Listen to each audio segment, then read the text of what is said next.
अस्सलाम वालेकुम my YouTube family, कैसे हैं आप। उम्मीद करती हूँ आप सब खैरियत से होंगे और मैं भी बिल्कुल ठीक हूँ। तो आज का ये व्लॉग मैंने सहरी को बनाना स्टार्ट किया था। सहरी को हमारे घर में सब ने रोज़ा रखा था और मैंने कोई ख़ास सालन वगैरह नहीं बनाया था। बस मैंने पराठे बनाए और साथ अंडे फ्राई कर लिए। और मैंने रात को दही को भी जाग लगाया था। दही भी बहुत अच्छा जम चुका था, तो सब ने पराठे और अंडे खाए और साथ दही चीनी डालकर खाया। और उसके बाद हमने चाय वगैरह पी। सहरी करने के बाद फिर अज़ान हो गई और सब ने नमाज़ अदा की और कुरान पाक पढ़ा। और उसके बाद हम सब सो गए। और फिर मैं सुबह 11 बजे उठी। 11 बजे उठने के बाद मुझे फिर अफ्तारी की फ़िक्र लग गई, क्योंकि मुझे आज बहुत काम करना था, तो मैंने उसकी तैयारी शुरू कर दी। तो सबसे पहले मैंने कहा दही बड़े भिगो देती हूँ। यहाँ लाहौर में बहुत अच्छी सी फुल्कियाँ मिलती हैं, बनी हुई बिल्कुल फ़्रेश होती हैं, तो वो मैंने बाज़ार से मंगवा ली थी। तो मैंने नीम गर्म पानी करके उसके अंदर जितनी फुल्कियाँ बनानी थी उनको भिगो दिया। और साथ ही मैंने चूल्हे पर आलू रख दिए, क्योंकि दही बड़ों में मैं आलू भी डालूँगी और थोड़े से मैं आलू के रोल भी बनाऊँगी। तो साथ ही मेरे हस्बैंड चिकन भी ले आए। हालांकि हमारा चिकन तो इतवार को ही आता है, लेकिन वो समझ रहे थे कि ये पता नहीं बहुत ज़्यादा चीज़ें बनाकर खाएंगे, तो दोबारा ले आए।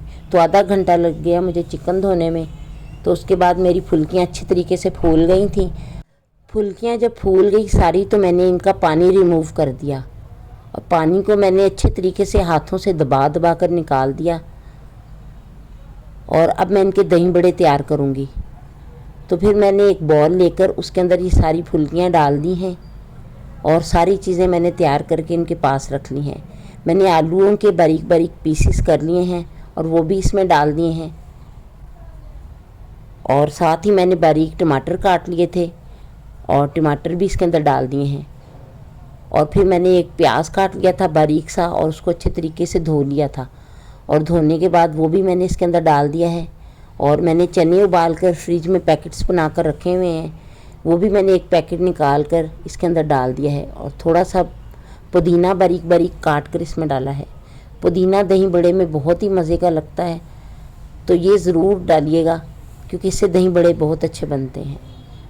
उसके बाद मैंने दही लेकर उसको अच्छे तरीके से फेंट लिया है और फेंटने के बाद इन सब चीज़ों के ऊपर दही डाल दिया है। तो दही डालने के बाद अब मैंने चाट मसाला 1 टेबलस्पून भरकर इनके ऊपर डाल दिया है। और अब मैं डालूँगी इसके ऊपर इमली की चटनी।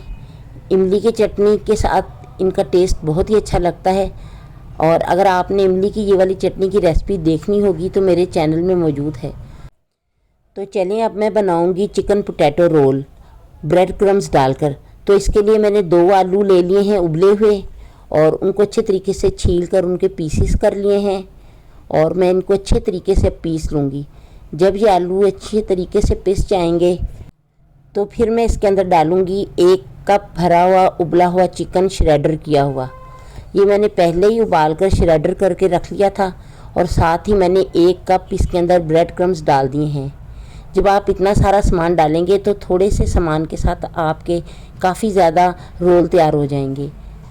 फिर मैंने इसके अंदर 2 टेबलस्पून भरकर सोया सॉस डाल दी थी और 2 ही टेबलस्पून मैंने चिल्ली सॉस डाल दिए हैं। और अब मैं इसके अंदर बाकी के मसाले डाल लूँगी। इसके अंदर बहुत ज़्यादा मसाले नहीं डालने। इसके अंदर 1 टीस्पून भरकर मैंने काली मिर्च का पाउडर डाला है और 1 ही टीस्पून भरकर मैंने नमक डाल दिया है। अब मैं इन सबको अच्छे तरीके से मिक्स कर लूँगी हाथों की मदद से और इनके रोल तैयार कर लूँगी। ब्रेड क्रम्स डालने की वजह से ये काफ़ी टाइट सा बना है और ये टूटेंगे नहीं। अब मैंने इसके अंदर सब्ज़ धनिया भी धोकर थोड़ा सा डाल दिया है, क्योंकि इनके अंदर कोई कलर वगैरह नहीं था, तो धनिए के साथ इनका कलर बहुत ही अच्छा लगेगा। तो अब इन सबको अच्छे तरीके से मिक्स करने के बाद मैं इनके रोल बना लूँगी। रोल मैं लंबे साइज़ के बनाऊँगी। आप कोई भी शेप उसे दे सकते हैं। अगर आपको चौरस पसंद है या तो कोन साइज़ के पसंद है तो आप वो भी बना सकते हैं, लेकिन मैंने ये लंबे लंबे से रोल बनाए हैं इस तरह के। अगर आप चाहें तो गोल शेप देकर इसकी गोल गोल टिक्कियाँ भी बना सकते हैं। तो इस तरह से मैंने तमाम रोल तैयार कर लिए थे और ये थोड़े से सामान से काफ़ी सारे रोल बन गए थे। और फिर मैंने ये सारे रोल बनाकर थोड़ी देर के लिए फ्रिज में आधे घंटे के लिए रख दिए थे। और जब रोज़ा खुलने से आधा घंटा पहले मैंने इनको फ्राई कर लिया था। तो फ्राई करने के लिए मैंने एक अंडा फेंट लिया था और उसके अंदर थोड़ा सा नमक डाल लिया था और फिर मैंने इनको अंडा लगाकर फ्राई किया था, क्योंकि अगर आप अंडा नहीं लगाएंगे तो ये टूट के मेल्ट हो सकते हैं। अंडा लगाना बहुत ही ज़रूरी है, क्योंकि जब भी हम कोई आलूओं की चीज़ बनाते हैं तो उसके अंदर अंडा ज़रूर लगाना चाहिए। मुझे जितने रोल की ज़रूरत थी मैंने उतने ही फ्राई किए थे। बाकी के रोल मैंने एयर टाइट थैली में डालकर फ्रीज़र में रख दिए थे। मैंने सोचा बाकी के रोल हम कल फ्राई कर लेंगे, क्योंकि हमें इतनी ही ज़रूरत थी। रोल हमारे तैयार हो चुके हैं। ये बहुत ही मज़ेदार बने थे, देखने में भी बहुत अच्छे थे और खाने में भी बहुत लजीज थे।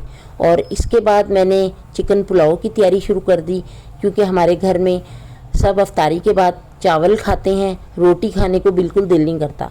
तो मैंने इसके लिए आधा किलो चिकन लेके एक पतीली में डाल दिया और मैंने 1 इंच का अदरक का टुकड़ा भी काट के डाल दिया और एक छोटा सा प्याज काट के डाल दिया और एक मैंने लहसुन की गड्डी साबुत डाल दी और 1 टेबल स्पून मैंने सूखा धनिया कुटा हुआ और 1 टेबल स्पून मैंने गरम मसाला साबुत डाल दिया और साथ ही मैंने नमक भी डाल दिया और ढेर सारा पानी डालकर इसको मैंने यखनी बनाने के लिए ऊपर रख दिया।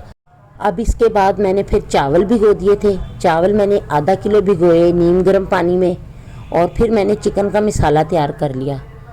चिकन का मसाला तैयार करके मैंने उसके अंदर यखनी डाल दी और चावल डालकर पुलाव तैयार कर लिया। ये वाले चावल बहुत मज़ेदार बने थे। वैसे भी यखनी वाला पुलाव बहुत मज़े का बनता है। तो मैंने बस ये सारा कुछ रोज़ा खुलने से पहले ही बना लिया था, ताकि बाद में कोई मुश्किल ना हो, क्योंकि फिर साथ साथ हमें नमाज भी पढ़नी होती है। तो जब मैंने दम खोल कर देखा तो चावल बहुत ही मज़ेदार बने थे और बहुत खिले खिले बने थे। फिर इसके बाद मैंने सोचा कि अब चटनी बना लेती हूँ दही की। तो मैंने दही डालकर चटनी तैयार कर ली। वो जो मैंने टुकड़ियाँ फ्रीज़ की थी, इसकी रेसिपी मेरे चैनल पर मौजूद है, अगर आप देखना चाहें तो वहाँ से देख सकते हैं।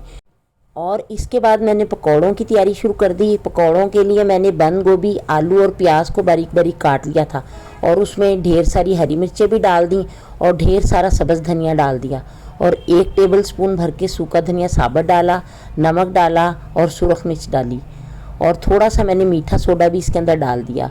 और अब मैं बेसन डाल के इनको अच्छे तरीके से गूंद लूँगी। बेसन डाल के इनको बिल्कुल पतला नहीं करना, बहुत टाइट सा गूंदना है। अगर हम बिल्कुल सख्त गूंदेंगे टाइट सा तो उसके पकौड़े बहुत ही ज़्यादा क्रिस्पी बनेंगे। इसको अच्छे तरीके से गूंदने के बाद मैंने आधे घंटे के लिए रेस्ट के लिए रख दिया था और आधे घंटे के बाद मैंने पकौड़े फ्राई किए थे। और इसके बाद मेरा बेटा समोसे लेके आ गया। हालांकि मैंने उसे मना भी किया था कि घर में मैंने पहले ही बहुत सामान बनाया हुआ है, लेकिन वो थोड़े से समोसे ले आया। हमारे घर के नीचे ही समोसे लगे हुए हैं। समोसे भी बहुत ही फ्रेश और मज़ेदार थे और इनके साथ उन्होंने मीठी चटनी और चने भी दिए थे। तो साथ ही मैंने क्रीम चाट भी नीचे से मंगवा ली थी। हमारे घर के बिल्कुल नीचे क्रीम चाट की दुकान है, बहुत ही मज़ेदार क्रीम चाट बनाते हैं। तो चाट मैंने बाज़ार से मंगवा ली थी।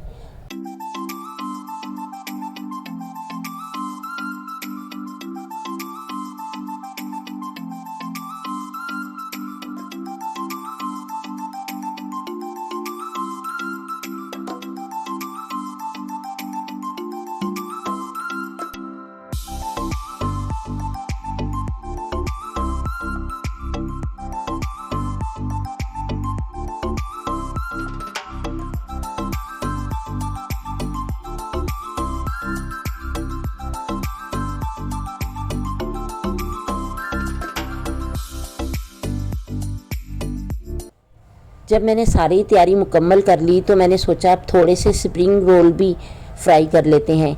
ये रोल भी मैंने बनाकर फ्रीज़ किए थे और इनकी रेसिपी भी मेरे चैनल पर मौजूद है, आप वहाँ से ज़रूर देखें। ये वाले रोल भी बहुत ही मज़ेदार बनते हैं। तो बस इन रोलों को फ्राई करने के बाद मैंने शरबत बना लिया। तो बस इस तरह ये आज का दिन हमारा बहुत ही मसरूफ़ गुज़रा। इतने सारे काम करने के बाद मैं बहुत ज़्यादा थक चुकी थी। तो अफ्तारी करने के बाद फिर हम सब ने मगरिब की नमाज़ अदा की और उसके बाद ढेर सारे बर्तन भी वॉश किए। तो बस ये था मेरा आज का व्लॉग। मैं उम्मीद करती हूँ कि आपको मेरा आज का ये व्लॉग पसंद आया होगा। अगर आपको मेरा ये आज का व्लॉग पसंद आया है तो मेरी वीडियो को लाइक करें, और अगर आप मेरे चैनल पर नए हैं तो मेरे चैनल को जल्दी से सब्सक्राइब करें ताकि मेरे मज़े के व्लॉग आपको देखने को मिल सकें। अब आप मुझे इजाज़त दीजिए, फिर से मिलेंगे अपने किसी अच्छे से व्लॉग के साथ। तब तक के लिए अपनी दुआओं में मुझे याद रखिएगा। अल्लाह हाफिज़।